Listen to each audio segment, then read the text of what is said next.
عبداللہ بن جریح نے عبداللہ بن عمر سے کہا، اے ابو عبد الرحمن، میں نے تمہیں 4 ایسے کام کرتے ہوئے دیکھا ہے جنہیں تمہارے ساتھیوں کو کرتے ہوئے نہیں دیکھا۔ وہ کہنے لگے، اے ابن جریح وہ کیا ہیں؟ ابن جریح نے کہا کہ میں نے طواف کے وقت آپ کو دیکھا کہ 2 یمانی رکنوں کے سوا کسی اور رکن کو آپ نہیں چھوتے ہو۔ دوسرے میں نے آپ کو سبتی جوتے پہنے ہوئے دیکھا، اور تیسرے میں نے دیکھا کہ آپ زرد رنگ استعمال کرتے ہو، اور چوتھی بات میں نے یہ دیکھی کہ جب آپ مکے میں تھے لوگ ذی الحج کا چاند دیکھ کر لبیک پکارنے لگتے ہیں اور حج کا احرام باندھ لیتے ہیں، اور آپ 8ویں تاریخ تک احرام نہیں باندھتے۔ حضرت عبداللہ بن عمر رضی اللہ تعالی عنہ نے جواب دیا کہ دوسرے ارکان کو تو میں یوں نہیں چھوتا کہ میں نے رسول اللہ صلی اللہ علیہ وسلم کو یمانی رکنوں کے علاوہ کسی اور رکن کو چھوتے ہوئے نہیں دیکھا، اور رہے سبتی جوتے تو میں نے رسول اللہ صلی اللہ علیہ وسلم کو ایسے جوتے پہنے ہوئے دیکھا کہ جن کے چمڑے پر بال نہیں تھے، اور آپ انہی کو پہنے پہنے وضو فرمایا کرتے تھے، تو میں بھی انہی کو پہننا پسند کرتا ہوں۔ اور زرد رنگ کی یہ بات ہے کہ میں نے رسول اللہ صلی اللہ علیہ وسلم کو زرد رنگ رنگتے ہوئے دیکھا ہے، تو میں بھی اسی رنگ سے رنگنا پسند کرتا ہوں۔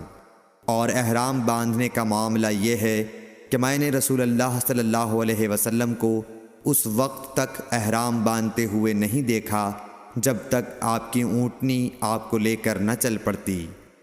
صحیح بخاری حدیث نمبر 166۔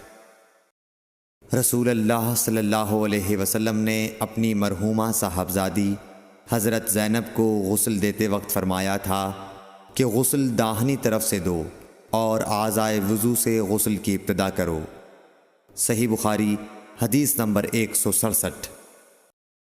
ام المومنین حضرت عائشہ رضی اللہ تعالی عنہا فرماتی ہیں کہ رسول اللہ صلی اللہ علیہ وسلم جوتا پہننے، کنگھی کرنے، وضو کرنے اور اپنے ہر کام میں داہنی طرف سے کام کی ابتدا کرنے کو پسند فرمایا کرتے تھے۔ صحیح بخاری حدیث نمبر 168۔ انس بن مالک رضی اللہ تعالی عنہ فرماتے ہیں کہ میں نے رسول اللہ صلی اللہ علیہ وسلم کو دیکھا کہ نماز عصر کا وقت آ گیا، لوگوں نے پانی تلاش کیا، جب انہیں پانی نہ ملا تو رسول اللہ صلی اللہ علیہ وسلم کے پاس ایک برتن میں وضو کے لیے پانی لایا گیا۔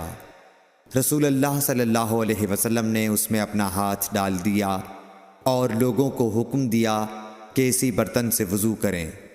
حضرت انس رضی اللہ تعالی عنہ کہتے ہیں کہ میں نے دیکھا کہ آپ کی انگلیوں کے نیچے سے پانی چشمے کی طرح ابل رہا تھا، یہاں تک کہ قافلے کے آخری آدمی نے بھی وضو کر لیا۔ صحیح بخاری حدیث نمبر 169۔ ابن سیرین کہتے ہیں کہ میں نے عبیدہ رضی اللہ تعالی عنہ سے کہا کہ ہمارے پاس رسول اللہ صلی اللہ علیہ وسلم کے کچھ بال مبارک ہیں جو ہمیں حضرت انس رضی اللہ تعالی عنہ سے یا ان کے گھر والوں کی طرف سے ملے ہیں۔ یہ سن کر عبیدہ نے کہا کہ اگر میرے پاس ان بالوں میں سے ایک بھی ہو تو وہ میرے لیے ساری دنیا اور اس کی ہر چیز سے زیادہ عزیز ہے۔ صحیح بخاری حدیث نمبر 170۔